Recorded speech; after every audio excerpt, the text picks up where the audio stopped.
Antes que qualquer confronto se inicie, o campo de batalha mais relevante não é externo, mas sim interior.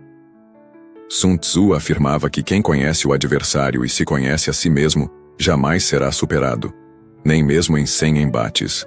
E isso transcende uma mera estratégia militar. É um princípio de vida. Compreender o outro é uma vantagem, mas conhecer a si mesmo é poder. A maioria dos reveses que experienciamos não provém do ambiente externo, mas sim daquilo que desconsideramos em nosso íntimo. É notável como isso se conecta com a Bíblia quando Paulo escreve aos Coríntios: examinem a si mesmos para ver se estão na fé. Provem a si mesmos. Ele não orienta. Observem os outros, julguem os outros. Ele aconselha: olhem para dentro. Autoconhecimento é um preceito tácito que atravessa a história. Tanto um general no fronte quanto um jovem em busca de um propósito existencial têm a mesma missão: entender quem são, o que sentem, o que temem. E isso se aplica a tudo. Pense, por exemplo, em sua vida pessoal. Quantas vezes você já se viu enredado em ciclos repetitivos? Relações que começam intensas e findam da mesma maneira. Escolhas que parecem promissoras no início, mas culminam em frustração. Frequentemente, atribuímos a culpa a terceiros ou às circunstâncias, mas a verdade é que não nos conhecemos o suficiente. Não sabemos de onde brota aquela ansiedade que nos impele a agir por impulso, aquele orgulho que impede o perdão, aquela insegurança que nos leva a controlar quem amamos. É como adentrar uma guerra sem mapa, sem bússola, sem saber quem está ao seu lado ou contra você. Isso também se aplica às finanças. Muitos anseiam enriquecer, mas nem sequer compreendem por que gastam o que gastam. Compram por carência emocional. Exibem-se para impressionar quem nem sequer presta atenção. A sabedoria de Sun Tzu nas finanças. Afundam-se em dívidas tentando preencher um vazio que não é financeiro, é emocional. E aí reside a sapiência de Sun Tzu. Antes de combater, entenda o terreno. No caso das finanças, o terreno é o seu comportamento, seu padrão de consumo, seus gatilhos emocionais. A batalha não está no banco, nem no cartão, está na mente. Nos estudos e no trabalho, isso também se faz notar. Há quem passe a vida inteira tentando estudar de um modo que não funciona. Senta para ler, mas não consegue assimilar nada e crê que o problema é a inteligência. Não é. É que não se conhece. Talvez essa pessoa seja mais visual. Talvez precise verbalizar em voz alta, elaborar resumos e ensinar o conteúdo a alguém. Conhecer o próprio ritmo é a arma mais potente contra a preguiça, contra a distração. Da mesma forma, no trabalho, há quem produza muito pela manhã e insista em trabalhar à noite.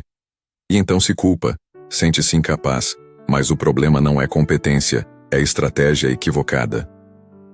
Autoconhecimento e a saúde até na saúde física. Isso se revela. Você sabe o que o motiva de verdade? Sabe o que o derruba? Já notou se necessita de apoio ou se rende melhor sozinho? Quantas pessoas começam a academia motivadas, mas desistem após 3 semanas? Não é por carência de disciplina, é por ausência de diagnóstico. O que o faz parar? Falta de rotina, falta de resultado, falta de propósito. Quando você se compreende, começa a traçar uma estratégia que respeita sua natureza e então vence. Napoleon Hill, um dos maiores pensadores sobre o sucesso, proferia algo contundente. O maior adversário do homem é o medo, e esse inimigo reside no interior. Ele também acreditava que o insucesso nasce da ignorância sobre si mesmo. Ele denominava de alienação o estado em que a pessoa vive no piloto automático, sendo conduzida por terceiros, pela sociedade, pelas emoções, sem jamais assumir o próprio leme. O autoconhecimento, para ele, era a única maneira de romper esse ciclo e iniciar uma vida com propósito. A verdadeira batalha Sun Tzu, a Bíblia, Napoleon Hill, todos, de maneiras distintas, afirmam a mesma coisa.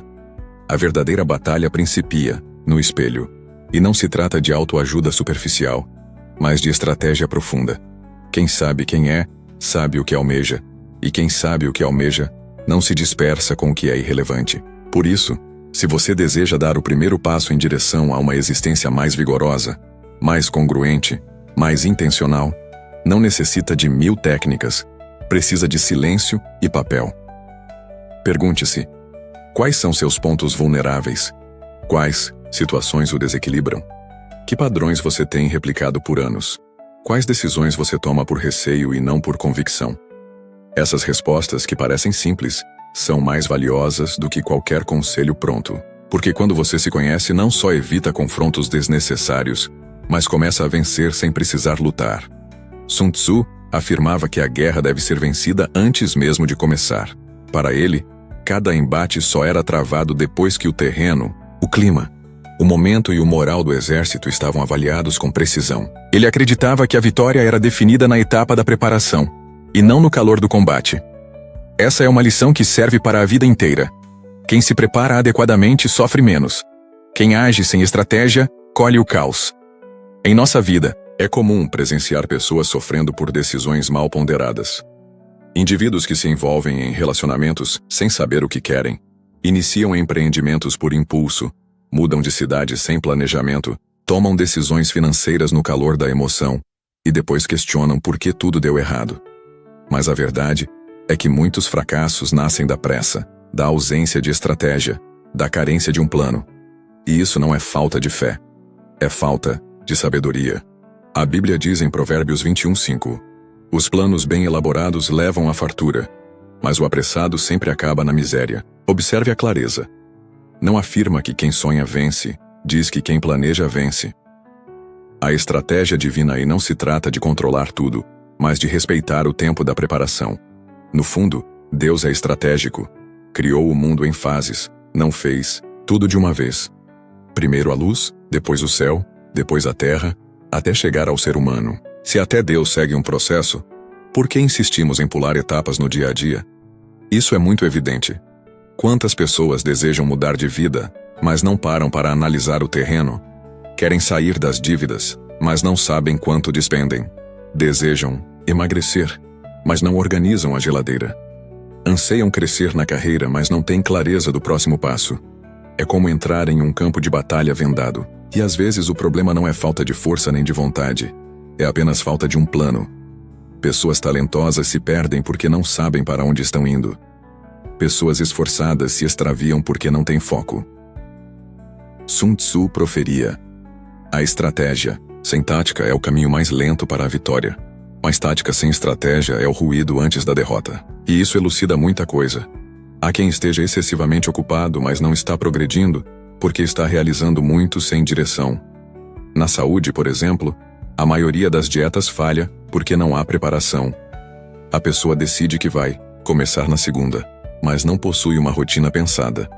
Não se planejou emocionalmente para lidar com as tentações. Não preparou o ambiente, ou seja, entrou em guerra com um exército desorganizado. A chance de perder é imensa. Nos estudos, é o mesmo. Há quem diga que vai estudar mais, mas não define horário. Não elimina as distrações, não escolhe um método que funcione para si. O plano financeiro e a mente fértil é estudar por estudar, sem estratégia.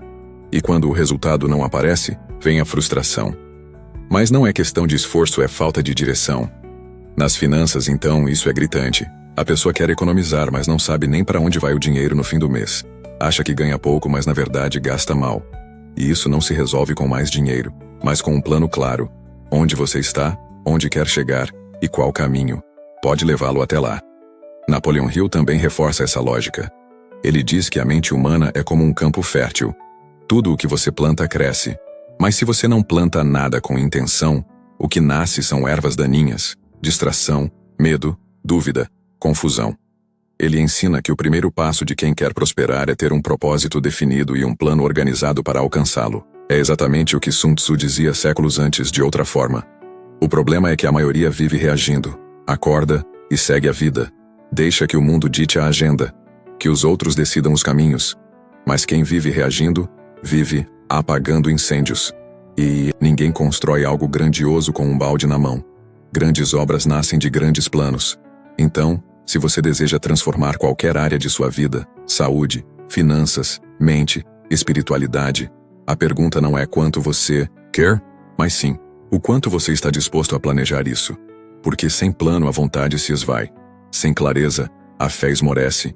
E sem preparação até o mais forte tropeça. A preparação é sagrada. O planejamento é uma maneira de honrar o que se deseja. É como dizer para Deus: eu estou pronto. não apenas na emoção, mas na ação. Então, antes de sair agindo, sente-se, escreva, reflita, ajuste, prepare-se. A vitória reside nesse silêncio estratégico. Se a primeira parte foi sobre olhar para dentro, essa segunda parte é sobre organizar o caminho para fora, a ação, com intenção. E quando você faz isso, começa a adquirir força antes mesmo de dar o primeiro passo. Agora faça o seguinte. Pause um pouco. Abra uma nota no celular ou pegue papel. Escreva qual é o principal objetivo que você quer alcançar nos próximos 90 dias. Não precisa ser perfeito, apenas claro. Depois disso, liste 3 ações simples que você pode iniciar esta semana para se preparar. É só isso. Porque planejar complexo é apenas intencional. E se este conteúdo o tocou, se alguma parte o fez pensar, compartilhe com alguém que precisa disso. Há muitas pessoas lutando sem mapa, sem direção. E talvez uma simples palavra seja o que faltava para mudar o rumo. E se quiser continuar essa jornada de crescimento comigo, a arte da guerra e a prudência aqui, é onde fé, estratégia e ação caminham juntas, porque o mundo lá fora é um campo de batalha, mas a vitória começa no plano. Sun Tzu dizia que toda guerra é baseada no engano, mas o que ele chamava de engano não se refere a mentir ou manipular no sentido comum da palavra. Tem a ver com ser estratégico, saber o momento certo de agir, saber dissimular suas fraquezas, não revelar tudo o que sente ou pensa e nunca permitir que o adversário saiba seus próximos movimentos. E podemos não estar em guerra com espadas, mas vivemos em um mundo onde se expor em demasia. Verbalizar tudo, reagir a tudo é o atalho mais rápido para se perder. Sun Tzu ensina que muitas vezes a melhor forma de vencer é não se manifestar. Ele proferia: quando perto, faça parecer distante. Quando distante, faça parecer próximo. Quando forte, pareça fraco. Quando fraco, pareça forte. É um jogo de percepção e no fundo é sabedoria. A Bíblia aborda isso de forma sublime, mas com outra denominação: prudência.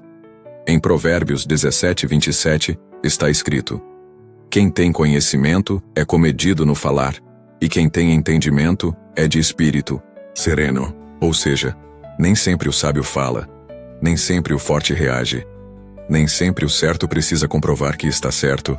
Às vezes o silêncio é a espada mais afiada. Na vida, isso é extremamente prático. Quantas vezes nos envolvemos em discussões que não valem a pena? Quantas vezes nos desgastamos tentando explicar o que o outro não quer compreender?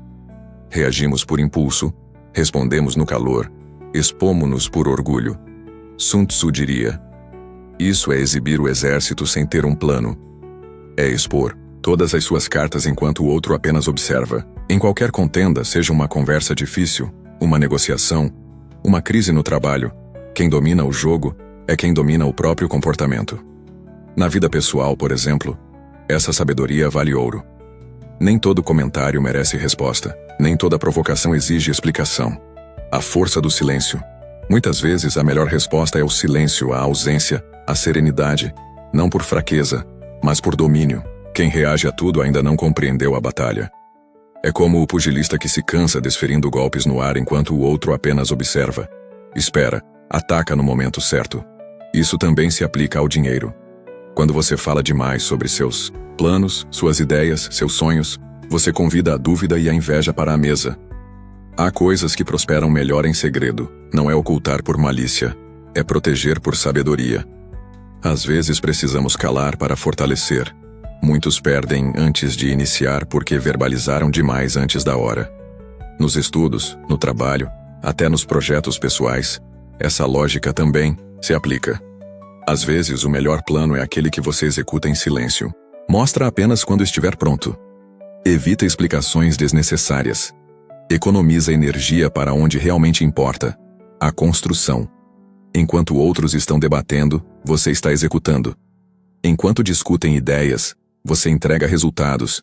E aí, quando o fruto aparece, ele fala por si. Napoleon Hill também proferia isso à sua maneira. Ele chamava de segredo do mestre a capacidade de manter seus objetivos para si até que estejam prontos para se manifestar ao mundo. Segundo ele, quem vive se justificando, se explicando, perde foco e força, porque a mente se dispersa, a energia vaza e os objetivos perdem o poder. Ele afirmava: controle sua boca, controle sua vida. Parece simples, mas é profundo. E aqui, Não se trata de se tornar frio, nem manipulador, mas sim de aprender a agir com inteligência emocional, porque a maioria das derrotas não vem por falta de coragem, mas por excesso de reação. A pessoa se precipita, entrega o jogo, queima pontes que nem precisavam ser tocadas. A vitória mais elevada, às vezes, a maior força é parecer que você nem se abalou. É não conceder ao outro o poder de controlar sua reação. Há momentos em que a sabedoria não está em vencer a discussão, mas em escolher qual guerra merece sua energia. E Sun Tzu diria: aquele que sabe quando lutar e quando não lutar será vitorioso. É simples, mas ninguém ensina isso na escola. Crescemos acreditando que precisamos reagir sempre, mas os grandes, os estratégicos, os sábios, esses sabem a hora certa de falar, a hora certa de calar e a hora certa de agir. Por isso, pense agora em alguma situação de sua vida em que você está despendendo energia tentando convencer alguém, defender algo, justificar-se. E se a melhor estratégia for sair de cena, observar mais, calar mais, fortalecer-se no silêncio? Nem todo ataque precisa ser respondido. Nem toda batalha vale a sua paz. O desafio que lhe deixo é este: onde você está se expondo em demasia? Onde você está reagindo sem necessidade? Onde você está jogando sua estratégia pela janela, apenas para provar um ponto? Anote isso, reflita sobre isso, e experimente, nesta semana, o poder da sutileza. Guarde mais, observe mais, deixe o resultado falar por você. E se esta mensagem fez sentido para você, compartilhe com alguém que vive se esgotando por excesso de palavras, por ansiedade de provar algo. Às vezes uma palavra como esta pode alterar a forma de lidar com a vida. E se quiser seguir comigo nesta caminhada, inscreva-se aqui no canal, porque aqui aprendemos que vencer nem sempre é gritar mais alto. Às vezes é saber calar na hora. Certa Sun Tzu dizia: a suprema arte da guerra é vencer sem lutar. É uma frase que à primeira vista parece contraditória. Como assim vencer sem lutar? Não é combatendo que se conquista? Não é enfrentando que se prova a força? Mas aí está o ponto. Os mais fortes não são os que vencem mais batalhas, são os que evitam confrontos desnecessários. Os que escolhem, com sabedoria, onde vale a pena despender sua energia. Os que sabem que às vezes recuar da contenda é o maior ato de coragem. Esse princípio é uma síntese de tudo o que Sun Tzu ensinou. O verdadeiro mestre da guerra não deseja guerra. Ele almeja a paz, mas não qualquer paz. Uma paz edificada com inteligência, com preparo, com controle. Ele compreende que o combate tem um custo e que muitas vitórias na prática são derrotas disfarçadas. Custaram relacionamentos, saúde, tempo, paz interior. Então ele vence de outro modo, pela persuasão, pela influência, pela autoridade silenciosa. Ele vence antes mesmo do conflito surgir. A Bíblia reforça isso com clareza. Em Provérbios 16:32 está escrito: melhor é o homem paciente do que o guerreiro. Mais vale controlar o seu espírito do que conquistar uma cidade. Não é incrível isso? Deus está dizendo que vale mais dominar o que se sente do que conquistar o que se almeja, que o verdadeiro poder reside no domínio, não na reação, e que nem toda conquista externa compensa uma perda interna. No mundo real, isso aparece o tempo todo. Quantas discussões você poderia ter evitado apenas por ter permanecido em silêncio? Quantas desavenças em família, no trabalho, no trânsito, terminaram em nada, mas o deixaram exaurido por dias? Quantas vezes você gastou horas provando um ponto quando podia simplesmente seguir sua vida em paz? Vencer. Sem lutar, na prática vencer. Sem lutar na prática, é não entrar em disputa com quem não está apto a ouvir. É não se deixar arrastar por provocações. É não tentar modificar quem não quer mudar. É não comprar brigas que não são suas. Porque toda contenda tem um custo e você precisa saber se está disposto a arcar com ele. No âmbito financeiro, isso também é visível. Às vezes a vitória não está em ganhar mais, está em não gastar mal, está em afastar-se de ambientes que estimulam o consumo irresponsável, está em evitar o ciclo da comparação, da vaidade, da pressa. Muitas pessoas brigam por status, por aparência, por validação e acabam vencendo financeiramente, mas perdendo a paz. Às vezes, evitar a corrida já é vencer. Nos estudos, no trabalho, na saúde, é a mesma lógica. Evitar batalhas internas como a autossabotagem, o perfeccionismo, o excesso de cobrança, é uma forma de vitória. Às vezes a pessoa estuda tanto, trabalha tanto, se esforça tanto e se esquece de que a vitória real não é apenas chegar. É chegar bem, com saúde, com sentido, com paz. Napoleon Hill discorria sobre isso também. Ele afirmava que as maiores vitórias da mente advêm quando ela domina seus impulsos, quando ela compreende que nem toda reação merece ser seguida, que nem toda ideia precisa se transformar em ação. Ele chamava de força de vontade inteligente aquela que sabe dizer não, que sabe parar, que sabe redirecionar, porque quem não sabe parar, se perde mesmo caminhando rapidamente. Maturidade e propósito. Vencer sem lutar é, no fundo, uma questão de maturidade. É quando você para de se provar, para de reagir a tudo, para de buscar aprovação constantemente. É quando você começa a selecionar suas batalhas, começa a proteger sua energia, começa a dizer, isso aqui não vale a minha paz. E quando chega a esse ponto, você descobre que venceu, não porque o outro perdeu, mas porque você venceu a si mesmo. Então, pense onde você está lutando em vão. Que batalhas você comprou apenas para sustentar um ego ferido? Quais guerras você poderia evitar com uma decisão sábia? A maioria de nossas dores provém de confrontos que nós mesmos iniciamos, ou que aceitamos por não saber como nos retirar. Hoje, faça um teste. Escolha uma situação em que você normalmente reagiria e não reaja. Apenas observe, respire, deixe passar. E veja como muitas vezes o silêncio dissolve a tensão. A paz vence o ruído. A maturidade vence o caos. Essa é a vitória mais elevada. Aquela que não destrói nada. Aquela que edifica tudo. E ela está disponível para quem escolhe viver com propósito, não com impulso. Com presença, não com pressa. E se esta mensagem o alcançou, compartilhe com alguém que está lutando em demasia, carregando fardos desnecessários, reagindo onde poderia estar em paz. Às vezes, uma simples ideia pode mudar uma vida. E se você quiser continuar essa jornada de força interior comigo, inscreva-se aqui no canal. Aqui aprendemos que os grandes vencem com sabedoria, não com gritos, com visão, não com força bruta. Porque quem vence sem lutar, esse já compreendeu tudo.